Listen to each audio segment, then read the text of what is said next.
Well, we are the Hair Care Podcast, brought to you by Curly Hair, such as my own.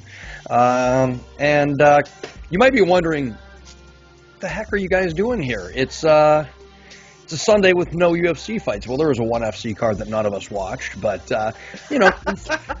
we figured we'd, there were two Thai names that were 15 letters long, and we were just like, no, not watching that.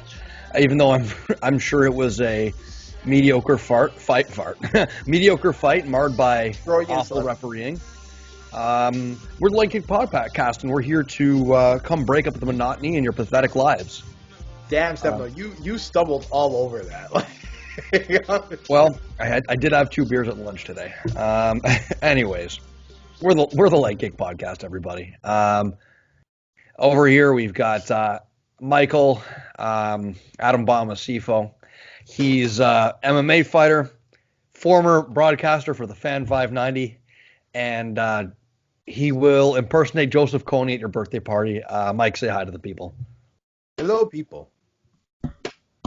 That's it? Okay. Hello, David Agbaire. You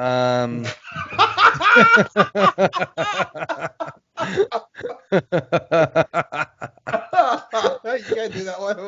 Michael, you found that way too funny. Way too funny for a boyfriend. Renowned MMA podcaster. Right, David, call him out on that, bro. Talent manager. Yeah, that was... David raises exotic birds in his spare time. He has a Malaysian pigeon that he's currently caring for. And David, say hi to the people. Hello, Malaysian pigeons, all the rave. Yes, nuclear botanist in my spare time, if you know the vibes. How's it going, everyone?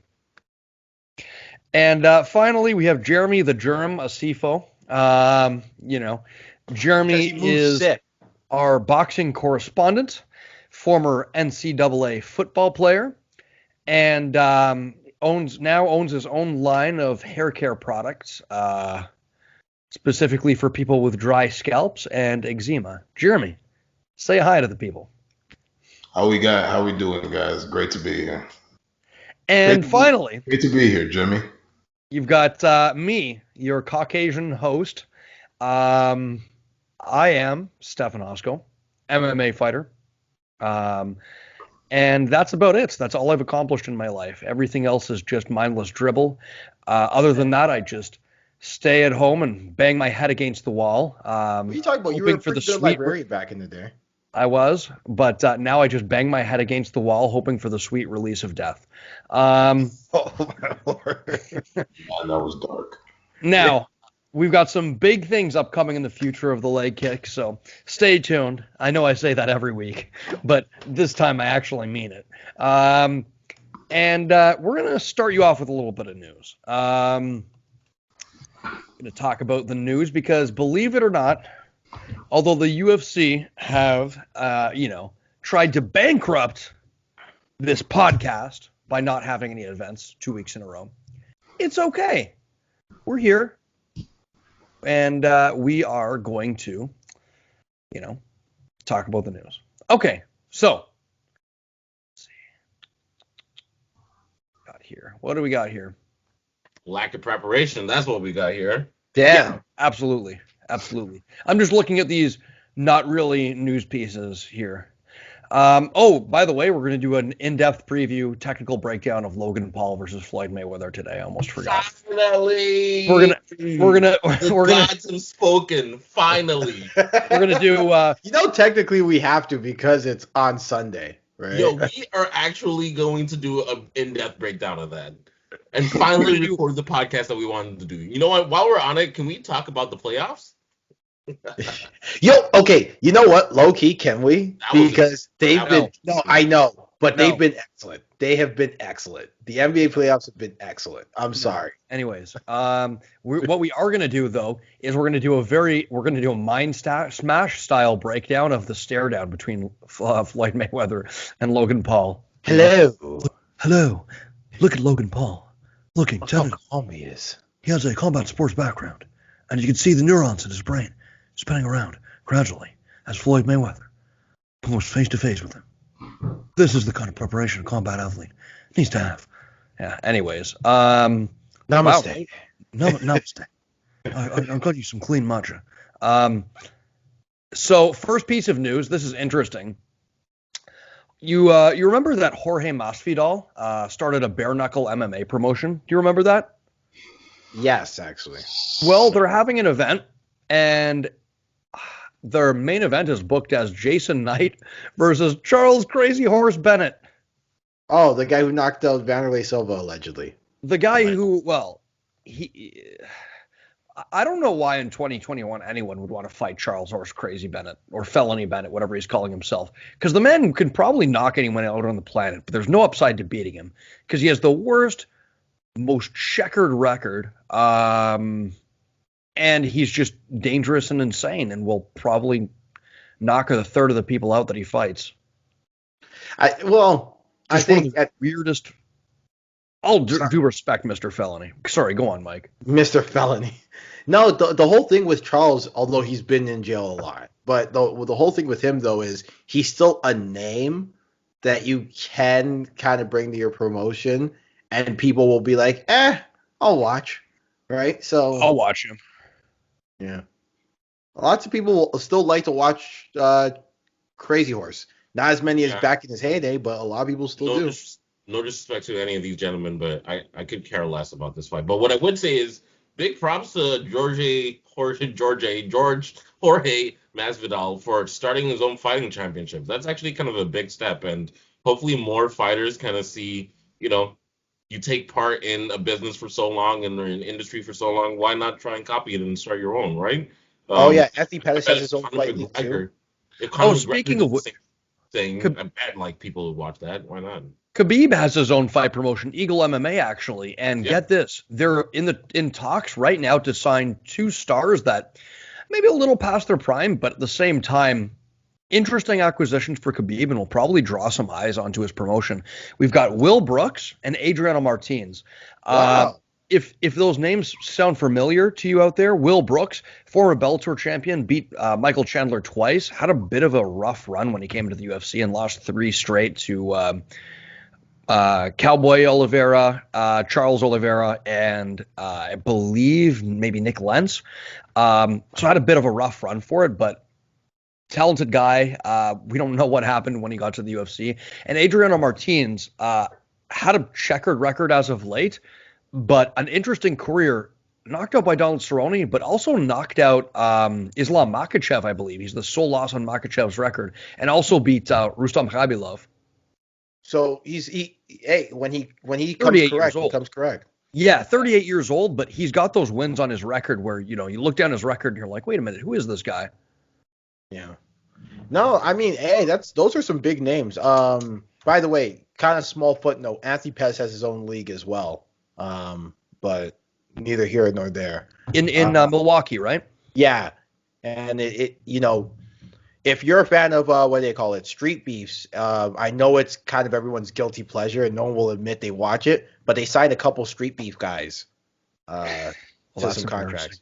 Yeah, I mean, it is what it is on that one, but yeah, Eagle MMA, that's interesting. It seems like Khabib probably has the best chance of legitimacy. Obviously he made a lot of money in the UFC, and he's a national hero. So yeah, and operating in that part of the world. Pay-per-view is not really a big thing in Europe and Russia and, that region of the world more generally, anywhere east of North America, because, the big pay-per-view buy market is North America, and any UFC cards streamed over there have to be offered free because they're streamed at a time where there'd be no point selling them for pay-per-view. So Khabib actually has a bit of an opportunity with his name recognition to potentially build something over there. I don't know, what kind of business acumen he has or people around him have, but it's interesting enough. Yeah, no, it definitely has the best chance of being successful out of all these kind of leagues that are taking place right now. Just hopefully he keeps his head above water, and hopefully he keeps his nose clean with the promotion. You never know what could happen with these lower leagues. I'm not going to name names, but there are some leagues that have questionable business practices in the lower level, and hopefully Khabib stays away from being one of them. Well said. Well said. Next up, we have an interesting fight booked. I don't see how this can't be fireworks. Two of the oddest fighters in the UFC for very different reasons. Michel Pereira versus Nico Price booked for 264. I like it. Fun fight. What's the problem? Yeah, what's the problem? Ain't no problem here. I just wanted to announce that it's a fun fight and it's going to be fireworks.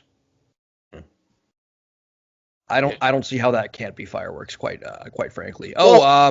Sorry. Go ahead. Anything else to say on that? No, I was gonna say Michel Pereira had an interesting last fight against Chaos Williams. He was a little more measured in his approach en route to the W. So we might not get to see fun Michel Pereira this time around. I still thought he looked fun, but he was just wild in spurts, which gives me confidence, right? Like, don't get away from the shit that made you dangerous in the first place. Just space it out more and add some fundamentals behind it, and don't just spin every 30 seconds for the sake of spinning. And he's been pretty good at that, in my view. I see. Okay. So for the OnlyFans Championship of the World, Paige Van Zandt versus Rachel Ostovich at Bare Knuckle FC 19. The winner gets their OnlyFans fees deducted by 15%. No, it's a slow week in MMA news when this is one of the more prominent things that happened this week. Do you not want to hear about Rachel Ostovich versus Paige Van Zandt? Because the good people who like kick want to know, David. Oh, okay. My bad then. In that case, please, sir, take it away. Yeah, I'm receiving word it's a bras and panties match. Hilarious. I heard it was oil wrestling. Every time we tell yeah, someone's gonna kill me for that one. Like every time we tell that joke, it gets worse and worse. Yeah. No, it's Listen.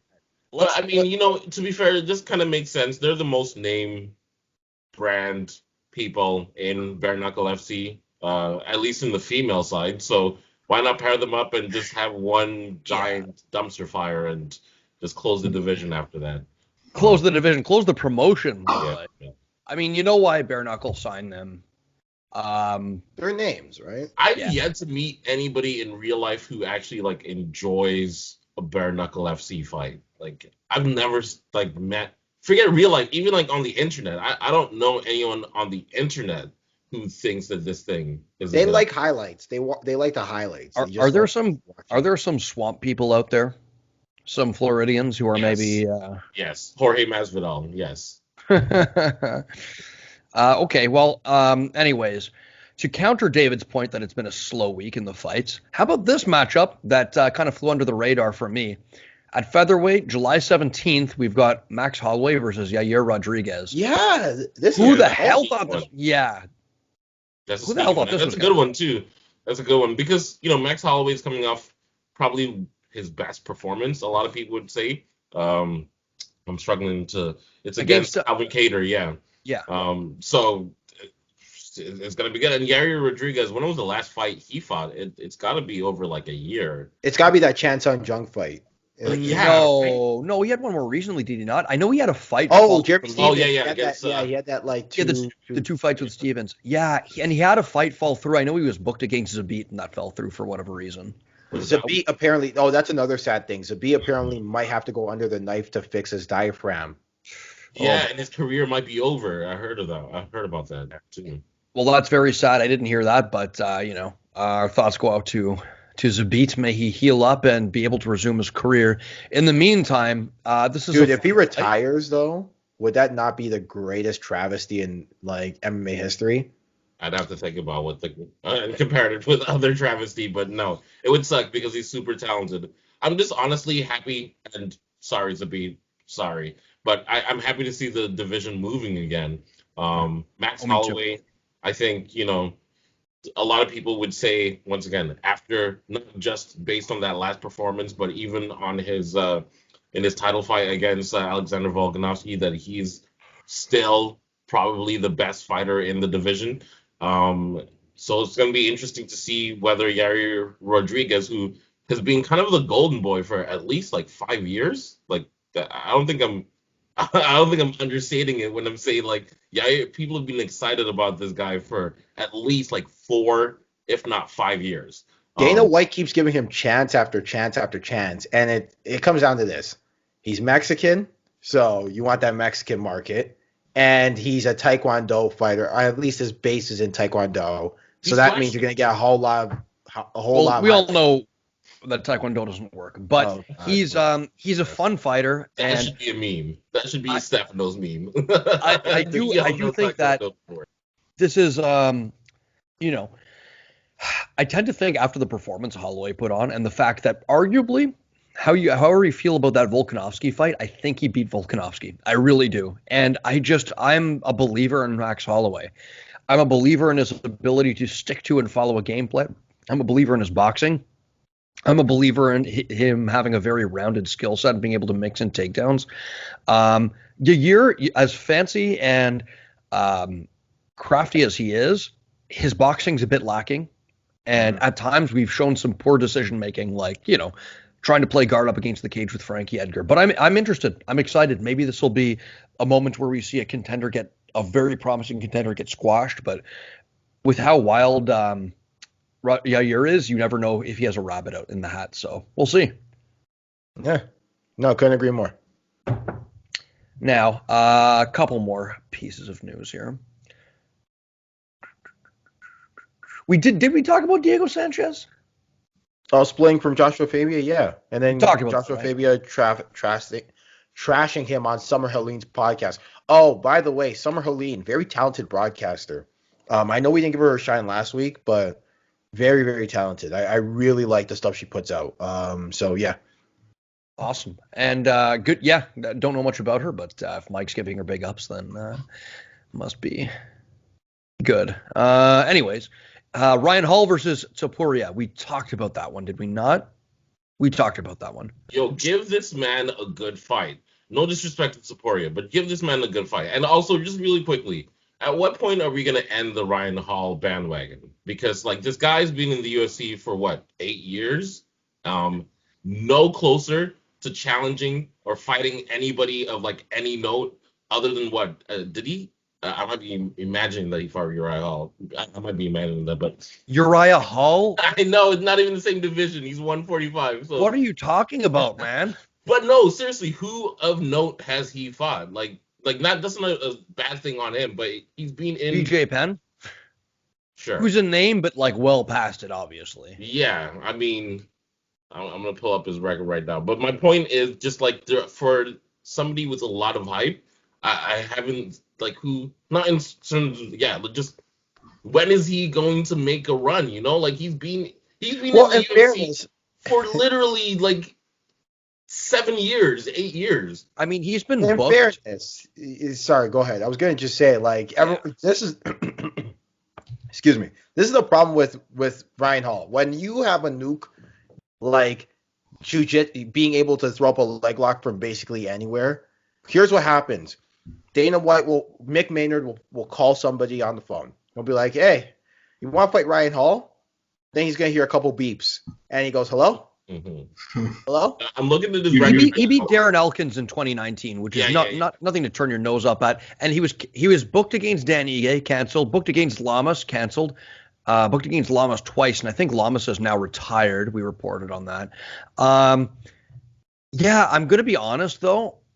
I don't know how well that logic necessarily holds up when you look at the fact that, what's his name? Kron Gracie had no trouble being booked 2 fights in the UFC. Caceres, and then, he also fought Cub Swanson, against high-ranked opposition. There's got to be people chomping at the bit to fight Ryan Hall. I'm sure he had an injury as well, somewhere in the mix. Mm-hmm. Oh, yeah, for sure. You have, Muay Thai champions coming in here. You have, Olympic wrestling champions coming to fight in the UFC. So you're really saying this guy's jiu-jitsu is so good that no one in the division is ready to fight him? And to be fair, I just want to throw a quick disclaimer. Yeah, he has beat Artem Lobov, Gray Maynard, BJ Penn, and Darren Elkins in the UFC, which is, that's actually not that bad of a resume. So maybe I'm being a little bit harsh. But I just feel like in terms of time, it's been so long that, it's... Yeah. Since his win against since his debut in the UFC in 2015 against Artem Lobov, he's had 3 fights. So, yeah. And for a while, he was on the shelf and nobody wanted to fight him. I heard rumors that after that Artem Lobov and Gray Maynard performance, the UFC kind of pushed him to the side because of the nature of those performances, which I thought they were perfectly tactical and interesting, but not everyone's cup of tea, right? Well, that's the problem when you're a jiu-jitsu guy and you got grappler's bias. One, a lot less guys work on their ground game than they'd like to admit. And I hate to throw stones at a glass house because my last loss was by submission a couple years back. But a lot of guys like a striking battle. They like a striking battle. So when you have a guy who not only is a jiu-jitsu guy, but is a guy who can get you from anywhere and is tricky. Michael. Sorry. Tony Ferguson has fought 4 times in like the last 2 years. Are you saying that Tony Ferguson, who might be one of the most injury-prone fighters in the UFC's history, has been more active than Ryan Hall, and we're not supposed to hold on. Injury prone. He had one injury because he tripped over a cable that DC nearly tore his leg on too. Like, what are we talking about? Mind you as well, like, let's not necessarily take the choices of Ryan Hall of Tony Ferguson, his career choices as a blueprint for other fighters as well. Yeah. Let's be honest. No, my point is, like, we have a Tony Ferguson who's been known to have injuries that pull him out of fights. I think, yeah, you're right there about the cable one, but I'm pretty sure there are other injuries or other situations that have caused him to pull out from Khabib fights, for example. But my point is, like, Tony Ferguson, who isn't even the most active fighter. We're not comparing him with like an Adesanya, for example, who in his first year fought like 5 times, or even like a Kevin Holland who's doing 5 a year, or an. Hold on, let me look this up because I remember Tony being very active. It's part of the reason why we got upset when he took the Justin Gaethje fight because he takes too many. No, there was like a 2-year stretch where Tony Ferguson did not fight at all.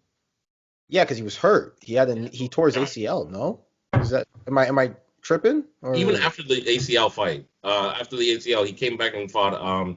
This is not a good podcast stuff right now, but real quickly, I just wanted to give a quick shout out to BFL, which is happening in Vancouver, Canada. I always thought it was British Columbia Fight League, but apparently it's Battlefield Fight League. Whatever. Couple friends of the podcast fighting. Mike McClune, 3-2, fighting against John Huynh. I don't know anything about John Huynh, but I know that he is a dead man walking. Mike, good luck, my friend. We're all rooting for you. Mike's former opponent's fighting on the card as well. Gordon Cunningham against Dejan Kacic, which that's an interesting fight because Dejan is apparently a monster. I don't know anything about him, but he's 12-7, and oh no, that's not Dejan that he's fighting. Sorry, mild dyslexia over here. Gordon Cunningham's fighting a 1-0 opponent. That's Kieran Cameron that's fighting Dejan. I like Kieran Cameron too. I like him too. From what I know of him, he's a good gentleman. Let's see. And then Siri Seedy fighting for the Bantamweight Championship, Ontario alum. So just thought I'd give a little bit of shine to some local MMA happening. And anything else, guys? Any other news or any comments on that? Yeah, let me just add, for a guy who beat me, I actually like Gordon Cunningham a lot. Could be a nicer guy. So yeah, hopefully he gets the win there. I mean, you don't get a nickname like Mama's Boy without being a gentleman, you know? Yeah, no, he's a class act. But yeah, I heard who else was also on that. Was it that card or maybe the BTC card? But I heard Dorian Decage is going to make his debut sometime. That is the BTC card, same card as Paulie Fish. Dorian Decage is fighting. I'm not sure who he's fighting, but Dorian, nice guy. I had the opportunity to talk with him when we went and got some training at an Extreme Couture. Not to train with him, but to talk with him. And another Ontario alum. Ontario guys having to travel quite far these days just to get But anyways, anything else, gentlemen? Any news? Anything you want to talk about? Clarissa Shields fighting again? upcoming PFL card, I believe, against that very overmatched woman. It's in June, at least, I think. Yeah. Apparently, though, this woman who probably will have no chance on the feet can grapple her ass off. I don't know. I bet they're just saying that. They're just saying that. Yeah, I wouldn't necessarily buy into the hype, man. I mean, Just trying to scare my girl. That's it. doesn't she have a losing record, this woman that she's fighting? Yeah. Well, yeah, but I'm just saying, like, if you don't know how to fight on the ground, and this girl can fight her ass off on the ground, apparently, like we've seen like really. They're just trying to scare my baby. That's it. Mike, 3-6. Hi. 3-6. No, I heard though, like. I mean, yeah, it is true that Clarissa Shields has zero MMA experience. Right. So what I've heard though is that, like, okay, we all know there are some Gracies out there, for example, high-level jiu-jitsu guys who have losing records in MMA because they're fighting guys who are well-rounded. If, let's say, Clarissa Shields, I'm assuming she's taking it seriously because by all indications she's taking it seriously. But let's say Clarissa Shields gets taken to her back, it becomes a different fight. That's true. This is MMA. This is a whole different sport. Excuse me, gentlemen. 1 second. Yeah, no worries. I'll stall. But yeah, it's all right. Look, Jeremy, I know she's your girl, but I'm just saying, like, there's the cause for concern. If she can grapple her ass off, if she's doing, I've heard she's done a lot of grappling matches. I've heard she's a good grappler. If she gets hold of Clarissa, I bet even if she does try to take Clarissa Shields down, Clarissa will just use pure athleticism to throw her off of her. That is the most casual take I've ever heard in my life. I'm not going to lie to you. She's going to be casual in fighting her. Listen, you can say it's a casual take, but whatever she tries, she won't be strong enough. Clarissa Shields is a world-class athlete. She won't be good enough. Even if she has trained for years. Well, I'm saying if, let's say Clarissa this is the one thing that gives me optimism for Clarissa Shields' MMA career is that Clarissa Shields is young, very young. I believe she's 26, right? So she still has a lot of time to acclimate herself to MMA, get really good at the sport. It's not like Heather Hardy coming in at, how old was Heather Hardy? 31 when she came into MMA. You know what I'm saying? This is a world champion who's also young coming into the sport. And so if she acclimates herself properly, by all accounts she is, she can really be something. But what I'm saying, though, is MMA is a different game because there are so many variables to beat somebody. So somebody could be really good on the feet, but the second you get them on the ground, they're a fish out of water, and then life changes. I think I'm not disagreeing with you. Huh? Sorry? I'm not disagreeing with you, but I'm just looking at the other variables. 1, the promotion. 2, the record. 3. No, it's true. 3-6 is not good. 3-6 is not good. And you're not it's not like it's James Toney who's just walking into the best promotion on the planet.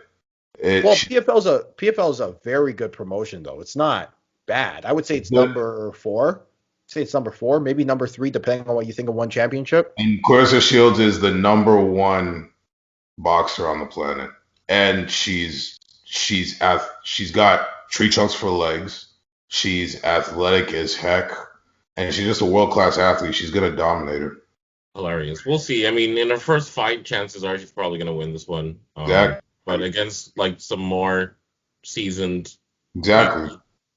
We'll exactly. See. It's just a test. It's just to see what she does. It's just a test to see what she does in her new sport. They're not gonna give her some world-class mixed martial artist. But can you imagine they give her Kayla Harrison right away? They're like, hey, here you go. Exactly. You're not going to give her Kayla Harrison right away, but I just know that even if it does go to the ground, Clarissa Shields has Shields has no reason to panic. Like why? That's my point. That's what I'm trying to explain. Just listen to your coach. Just listen to your coaches. Try to do what they say, and if all goes well, just overpower her. That's not how it works, Jeremy. That's not how it works, Jeremy. It works. Like if that was the case, Jeremy, if that was the case, a lower tier fighter, Against a Jeremy, lower tier fighter, Jeremy, I'll make it work. it never works like that in jiu-jitsu. Like it never. I'm Jeremy, if you surprised could- because I've taken you to grappling matches. I've taken you to a jiu-jitsu class. You know it's not how it works. Jeremy, Like- if you could just listen to your coaches and overpower the person, then you would have no problem in a grappling situation against me. But we both know that's not the case.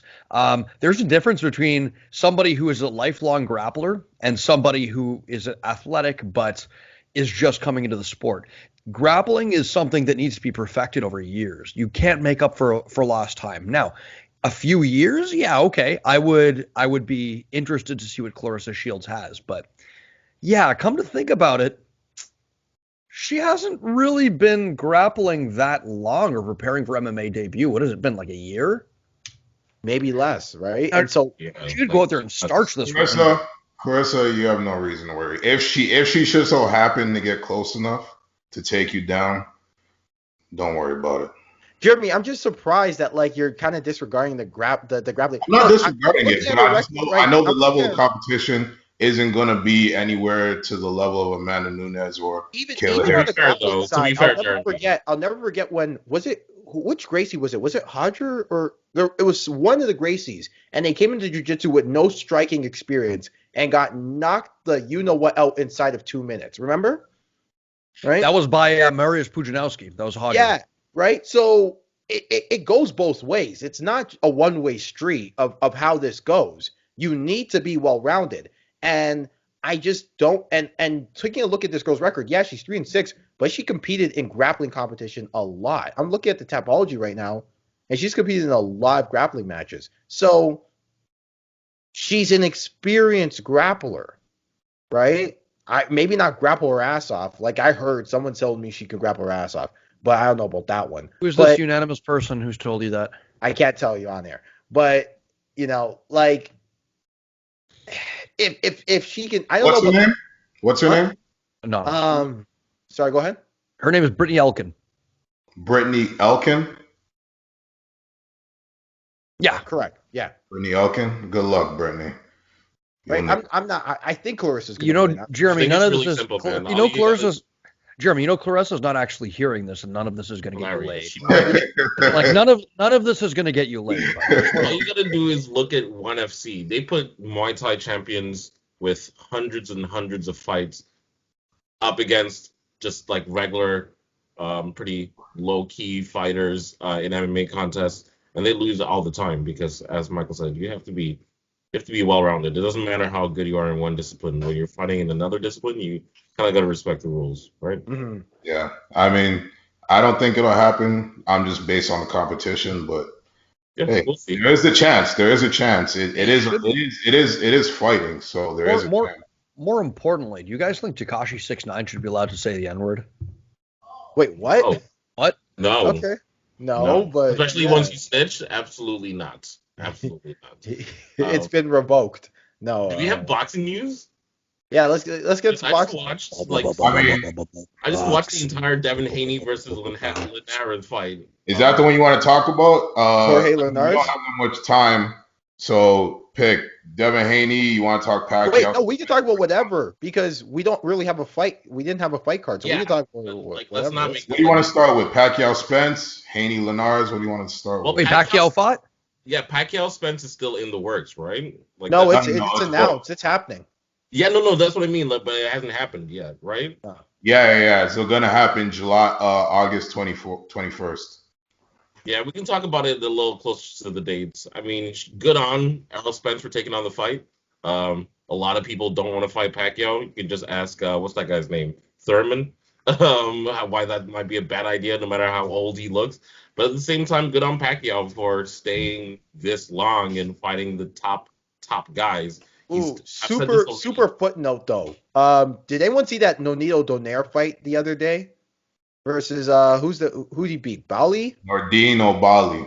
Yeah, didn't see dude, Nonito turning back the clock. Facts. Oh my God. Yeah. That's He another won- Filipino hero, by the way. Nonito Donaire. Yeah. No, he wasn't. He didn't have a chance at all. Well, I'm not say he didn't have a chance at all, but nobody was picking him to have a chance at all. And yeah, he dropped him in the 4th round. Oh Congratulations. my Yeah. Oh my God, Nonito looked good. It wasn't too He's long like ago he got 42, I schooled think. on. Yeah, Huh? he's like 42, I think. Yeah. It wasn't I too didn't long watch ago it, he so got I'm gonna schooled look it up. on by Yeah, remember but him and Guillermo Rigondeaux where Nonito got schooled like up and down, and no, then I didn't watch so that one. I gotta yeah, that watch it. was I so gotta watch it. So Devin Haney and Jorge Linares. Devin Haney got the unanimous decision. Beats. He put on a masterclass. Devin Haney uh, touched up Linares. There wasn't a place on Linares' body Devin Haney could not touch. Pause. And To and be fair, though, to be fair, just a great performance by Devin Haney. Go ahead, David. I was gonna say, to be fair, even though I do think Devin Haney outboxed Linares for the majority of the fight, he did get hit a lot. And one thing that Devin Haney is supposedly known for, he's supposed to be one of these Floyd Mayweather 2.0 defensive genius boxers, and his defense was not bad, but like he got like clocked a couple of times. Um, there was that moment in the 10th where I thought he was gonna give up a knockdown. I'll be honest, I thought he was gonna go down. yeah, and No, Linares was swinging, man. Linares I was swinging as well.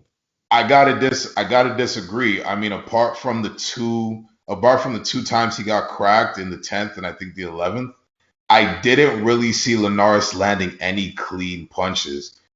I saw Devin Haney. I saw Devin Haney. I saw Devin Haney throw in that right, and then ducking underneath his roll. Like he did have him with that short right, but that was basically the only punch Linares was able to land clean was that short right.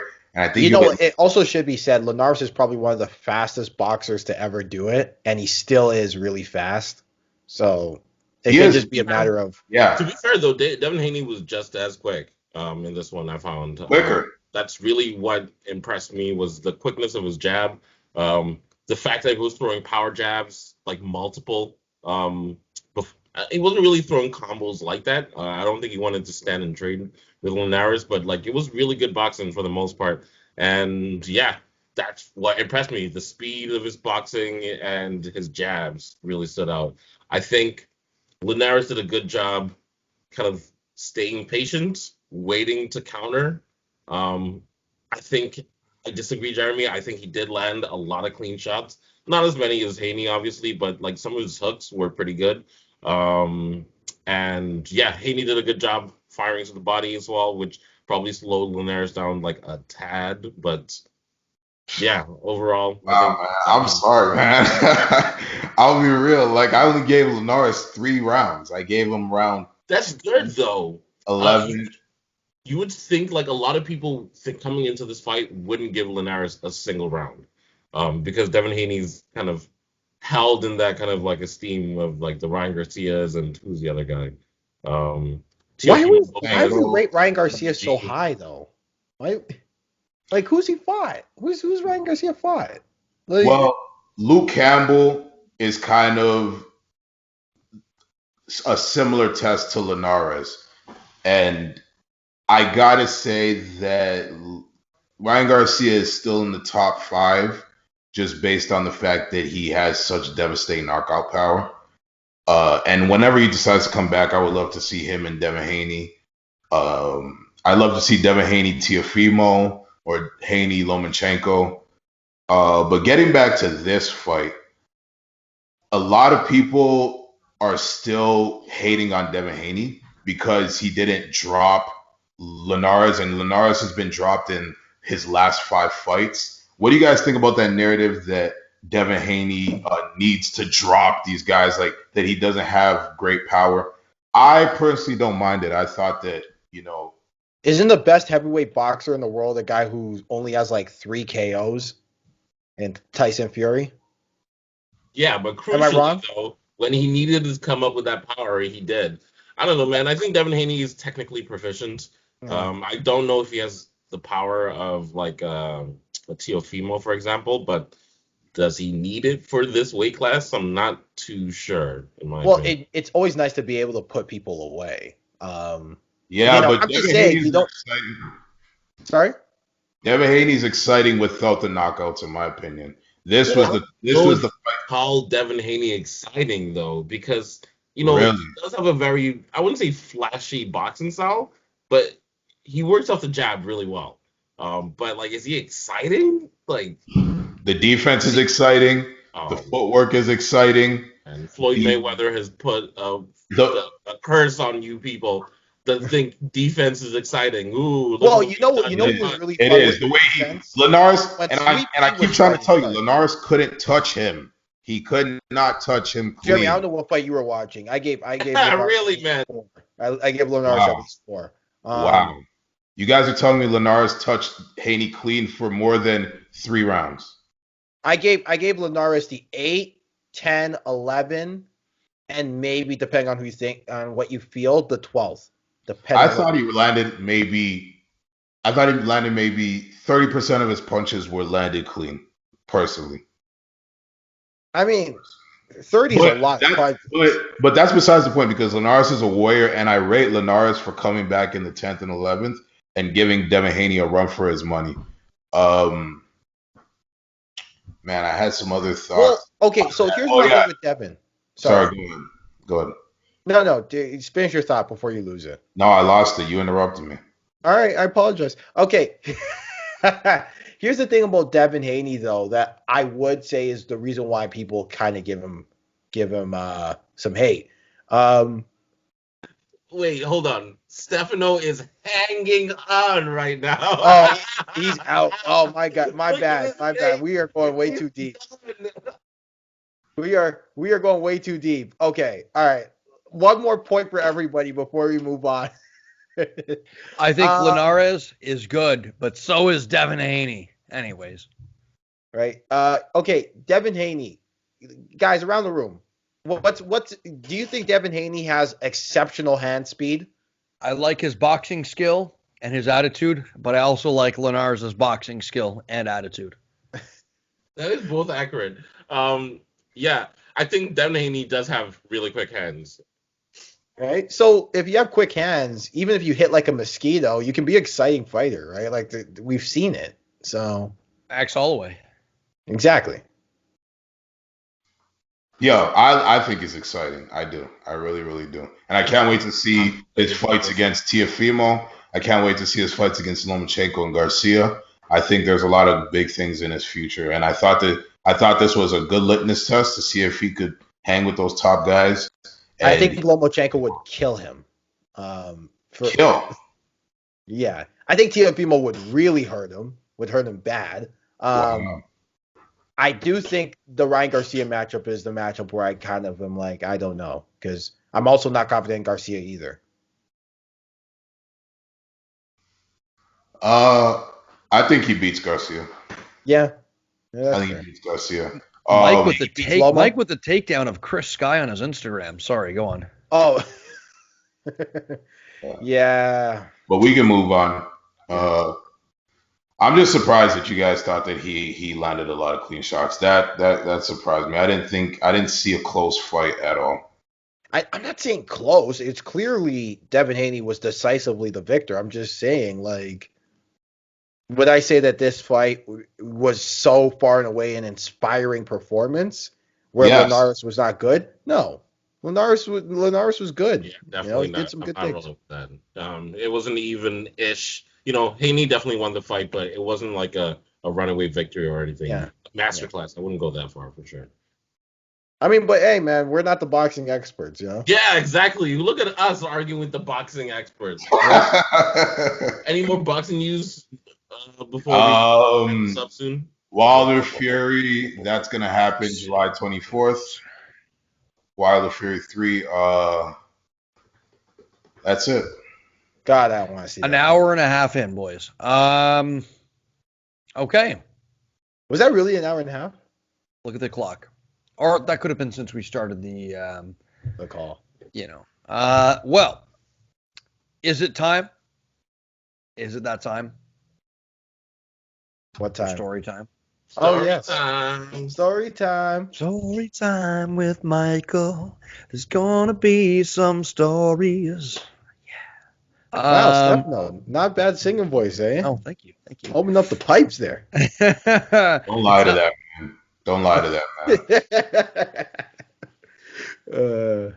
Well, let me just fix my lighting over here because I look like a pumpkin. All right. Story time brought to you by a sponsor that we don't have yet. If you'd like to sponsor the story time, let us know at thelegkick1@gmail.com, and we'll provide you with some great sponsorships. Bing. Because we're a whore for a good sponsor. David, you're on mute. So today, what were you guys talking about in my absence? Stuff that black guys talk about when white guys aren't around. Yeah, so the playoffs, man. Wow. Yeah, that's good. So getting swept by the Bucks. With Michael. Anyways, oh yeah, we've been 46 minutes into the episode, actually, not too bad. Today we're talking something far more interesting than throwing a sport ball in a peach basket. We're talking about ringworm. For those of you who don't know, ringworm is something that you will probably get at some point if you train at all. It's a fungal infection, not actually a worm. It looks like a crater you get on your skin. And we're talking ringworm stories. Mike, have you had ringworm yet? Never. You haven't been visited by the good Lord ringworm? No. The good Lord has missed me. I've not been blessed or anointed. Have either of you guys had ringworm? Yep, but not from grappling. How'd you get your Not ringworm? that I can remember. No? Just being a dirty kid in boarding school in Africa. That's how I got my ringworm. That's how I got most of the diseases I got as a kid. Hey, yeah. Don't you perpetuate these stereotypes, eh? No, it's actually funny. Like, I was dirty in Africa. Don't get it twisted. Like the other kids were like, man, this kid, yo, anyway, go on. This child is so dirty and unclean. We cannot have him around. Mr. Agbaire, please clean yourself, or you'll get a ringworm. Why are we in Kenya all of a sudden? As long as it was a good Kenyan accent. Yeah, David's a dirty son of a bitch. But anyways, I myself have had ringworm more times than I care to admit. The Leg Kick podcast tells you always shower before you dry off. That's the key. I haven't had ringworm in years. Before you dry off after training, you shower. And I have gotten ringworm before I started doing that many times. Keep your gut bacteria and your skin bacteria healthy. If you start to notice any pimples on your skin, you address it. I know some people, like by itself, if you treat it, it puts you out of training. It's a pain in the ass. I had a friend, Lauren, over at Head Rush. We used to train together in the day. I believe he's an army pilot now, or some kind of pilot, being a badass somewhere in the world. But he got ringworm and tried to shave with ringworm. And what ended up happening was he cut the ringworm and it spread all over his face and multiplied. Oh, no. Poor Lauren. So that put him out for quite a while. And it can get much more serious and can get infected. Obviously, you don't want to be shaving it. I've never had it on my face. I've had it on my arms. I've had it on my chest. There was the first time I had it. Me and Max were training. And he was doing a lot of over-under passes at the time and like double underhook passes, which have kind of fallen out of favor in jiu-jitsu. And, people were like, Max, Why is that? Why have they fallen out of favor? Yeah. I don't know. I personally like a good over-under. Yeah. No, I do an over-under pass, but the double unders have fallen out of favor for whatever reason. So the game's moved past it, I guess. But we saw a few of them on the last couple of UFC cards, which was interesting. But he always used to do them on me, and his chin would be right in my chest. And he had a ringworm right on his chin, and our coach at the time was like, Max, what the hell is that? You got ringworm on your chin. Like, get out of here. And I'm like, wait a minute. And I roll up my shirt, and I've got a ringworm right in the dead center of my chest. Oh, no. Now, yeah, the next time I see Max, dirty boys. Oh, Max is the dirty boy. Max is a gross motherfucker, I'll tell you that. We don't call him Max the Maggot Lee for nothing. Hilarious. Okay, wait, so quick question. Do you have to wear one of those wick moisture, those like wicking shirts? Does that make a difference? What's a wicking shirt? You mean a rash guard? The moisture wicking shirt. Yeah, rash guard. Yeah, it doesn't prevent, to be clear, It doesn't. It's not that they prevent ringworm, but what it does is that it doesn't smell like shit, unlike a cotton T-shirt, which holds in. Because if you're grappling, you're getting everybody's sweat on you, right? And a cotton T-shirt will, if you leave it for any amount of time, eventually it's going to start smelling because you're going to get everybody's sweat on it. And some of that sweat's going to get locked in. And shirts, gloves, any of that shit eventually hits a point of no return. You just got to throw it out. Oh, dude, I have such a smelly glove story. Like, oh my god, because I left it. Mike left his gloves at Toronto Striking Academy, Nealon's gym. Dude, yeah. So I forgot to pick up my striking gloves. They're like, for anyone who knows, I carry purple and gold glove. It's like my favorite. It's my favorite pair. It's my first ever pair of gloves I ever owned. And they're really, really, really, really sentimental to me. But one week I forgot them. And the thing about them is because they're so old, like the second I go home, I have to wash it. You know what I'm saying? How do you wash your gloves? I have to wash it or else. How do you wash your gloves? Well, first I spray it with that, you know what, where they call it? Warrior Fight Store. They have that spray, that deodorifying spray. Okay. Yeah. And then I get some good soap and water, and I wash the cotton on the inside a little bit, right? After which I put some Lysol over the leather, and then I'm done. That's what I do. That's my. I usually, for gloves, I just like to take a couple dryer sheets and throw them in. Oh. In the gloves, yeah, it works like magic. Yeah, I spend like half an hour on those gloves every time after training, just like. Damn, seems like the whole waste of time. And yet you left it at TSA in the middle of the summer, and these gloves reeked. Oh my god, terrible. So they smelled like death. They smelled like Jeremy's toilet. Let's be honest. Why you leave Jeremy's toilet out of this? All right, why do you have a special relationship? In the corner. All right, just leave him alone. No, these gloves was. Jeremy's sitting there like, I wish I had a cool ringworm story to tell. Go on, Mike. So basically, Stefano told the whole story. I go in the next week. Nealon gives me my pair of gloves, and like there was just an odor that hit my nose. I was like, oh god. He gives him his gloves sealed in a Ziploc bag. Yeah, because I opened the Ziploc, I was like, oh god, right? These things could have been a chemical weapon. Yeah, you could have put those on a catapult and shot them over into a medieval city, and they would have surrendered immediately. Siege would have been broken just like that. They would have waved the white flag. Luckily, I was able to get the stench on. I don't advise this, but back just quickly speaking of ringworm, once I had to treat ringworm, and this is an old wrestler's trick, and I had to get rid of it because I wanted to train, and it might have been in camp or something. And I got a cotton pad, soaked it with bleach, and just held it there for like 10 minutes, and it just burned the thing off, just eviscerated it. Fun fact, if you don't want to put bleach on your skin, you can use garlic as well. But a friend of mine put garlic on his skin, and he accidentally left it on overnight to treat the ringworm, and he got a chemical burn. Garlic can do that to you. Oh, shoot. That I believe. That makes a lot of sense. Garlic is, if you're using garlic or bleach to treat ringworm, it's kind of like, it's like your Agent Orange option. Yeah. Well, like, if garlic could kill a vampire, it could definitely kill ringworm, so. That is a fact. Garlic can, in fact, kill vampires. Mike's not erring on that. That's real science. Real science. Guys, just like hydrochloroquine can cure COVID. Please, somebody take us home. Well, just because you don't have a cool ringworm story, okay? My bad. Hold on. Let's see if we have any ask questions. We had to send an emergency ask question because we realized there was no show. So we scrambled. I'll make sure, Stefano. I'll make sure to rub my face in a sweaty guy's chest and make sure I get an infection, then come back and show you. Why wouldn't you want to do that? That sounds hella. You're gonna motorboat a guy for a ringworm? Come on, David. David's gonna be like one of those people that put the the 2 water bottles on their ear to artificially get Yeah, so he's gonna be with like gym sweat. That's hot.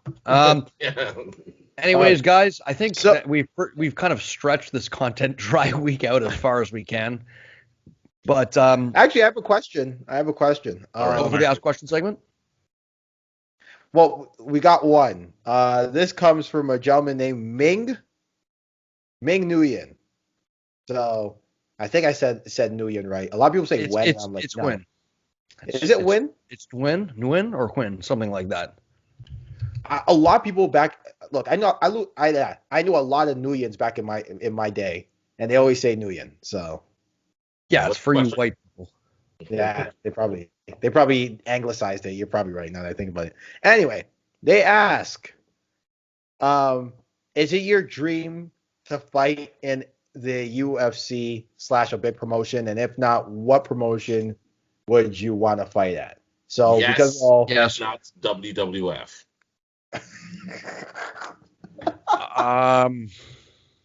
He said no one's gonna fight. call him on that. He Okay. actually said fight. WWF doesn't qualify. Oh, I'll be fighting for real. I mean, While everybody else is playing. They'll be like, David comes out against some guy. I'm the Krangler. I'm gonna Krangle you until you can't Krangle no more. And then David just starts talking. No, what is a Krangle? I'm the aborter. I'm gonna give you more abortions you've had in your whole life. Whoa. You know what? Judging from the Attitude Era, I could see that being a storyline for sure. It was a storyline. What am I talking about? Anyway, go on, Stefano. Straightforward question, straight to the point from our friend Ming. UFC seems to be the one where you get the most clout, not clout, but it's the most legitimacy for winning in a sense.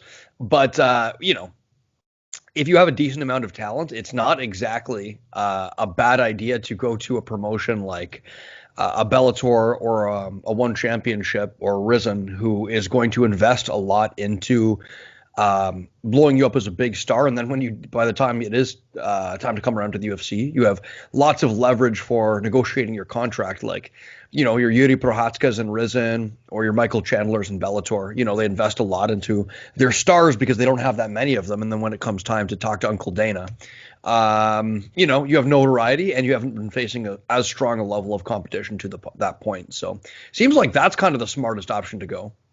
Yeah. Agreed. Look at the Desania. Sorry, Michael. No, go ahead. No, that's actually a great point. Adesanya had like a major kickboxing record. So when he did come to the UFC, even though it wasn't to the level, he didn't make as much money at first to a level of like an Askren, for example. He made a little more than your regular average guy making 9 and 9, right? Because he could. Oh, by 9 I mean 9,000, by the way. Anyway, the point is he made a little more money than that because he had that notoriety. I agree all around. I just do think there's a lot of issues with the way our sport carries contracts and treats fighters that, you do have to, you can't be set always on the UFC sometimes. You know what I'm saying? You sometimes have to be able to find other ways to make some money out here using fighting as the vehicle, right? So it's not always the end goal, right? Precisely. Exactly. Mm-hmm. Just ask Patricky Pitbull. Yeah.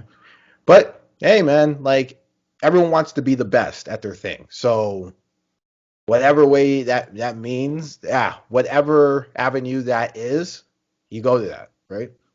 That's the question. That was it. That was literally it. Well, thank you, Min, for that stellar question. And if you want to send any questions to us in the future, hit us up on Gmail, thelegkick1 at gmail.com, or you can send a message to our Instagram page. We periodically put out ask question segments there on our Instagram stories, or message one of us directly. We're pretty accessible, except for David. Ever since we got 300 subscribers, the fame went to his head. Man. I'm surprised you didn't come in your fur coat today, bud. Well, honestly, it's right here, but I wasn't going to wear it. I felt like it would be too much. Well, you know what? Like A$AP Rocky said, red bottom loafers just to compliment the mink. And I'm so about it, I might just roll up in a tank. I was honestly, you could use like any A$AP Rocky like quote like out of context. Like he actually says like some of Anyway, whatever. Do you not like ASAP? Do you not like? He says A$AP? some of the most diva shit sometimes. Yeah. I mean, there is a picture out there of him where he looks shockingly like a single mother. But Oh my god. have you seen that picture? Wait, why? Because he's black? No, because his braids are down and he's just got like the long kind of hair and it's just looking silky smooth, just long silky smooth hair, and he's holding this little baby in his arms, and his expression, he just looks like a single mother. It's priceless. I was gonna say, so what makes him a mother until you said the baby? Like, yeah, all right, I can see it. I can see it. You got to see the picture. You just got to look up ASAP Rocky single mother. Oh man. This podcast is going so off the rails. Steph, don't threaten the children, please. Well, guys, thank you for tuning in this on this slow content week. Next week we have a stellar card coming up that we'll be previewing. Actually, shockingly good. A couple of thick boy fat fights on it, and I will be singing the full version of the thick boy fat fight song. So tune in for that. Thick boy fat fight. Oh what my the god. hell's a jab swinging for the fences tonight? Oh my god. Stefano's not wrong. There is. This picture is ridiculous. You saw the ASAP Rocky picture, right? Oh my god. Okay, the rest of you guys, look it up, please, real quick. Do me the... All right. Okay. I just want to see the reactions, real quick.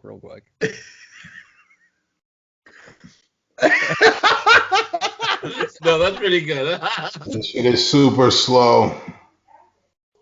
Jeremy, stop downloading fucking Japanese porn. Hey, It's my that, perfectly legal stream that causes problems now. Oh, yeah, perfectly legal. hey, don't you diss that Japanese work ethic, okay? Sex work is real. Well, anyways, guys, we're the I like shouldn't laugh while saying that. I'm so sorry. Go ahead. before you start passing judgment, take the plastic off your chair. Yeah, really. I'm not passing judgment. What are you, an immigrant Italian nonna? Like, Jesus. Yes. We gotta keep the furniture clean. Michael, take us away, man. Jeez. So we're the Lake Kick Podcast. If you want to find us, you can find us where you find podcasts. Instagram. You can find us on podcast apps. You can find us on Spotify. You can find us on YouTube. Now, if you can't find us, there must be something wrong with you, and you will be eviscerated. Whoa. We will pull you apart limb from limb if you do not listen to this podcast. We will string you on the wheel, and we will make your children watch. Mike, play us out. What does that mean? Damn. Okay. That was actually that went to a dark place this time. I went to a dark place. What does that mean? We'll do it live. Fuck it. We'll do it live. Did he throw a pen at the end of that too? He just got a pen and was just like, yeah, chucks the pen. To play us out. What does that mean? There's no words there. I can't see. There's no words. Okay. Yeah. Man. I wonder what happened after the camera stopped rolling. Did he fight somebody? Okay, I'm sorry, David. I'm sorry. Probably said massage your boob. All right. Let's do it. Just okay, in this crazy mixed up world where Japanese porn is sex work and sex work is real work, just remember, you got three things. You got life, you got family, and this podcast. Try just the two of us. Peace out, guys. Peace just the two of us.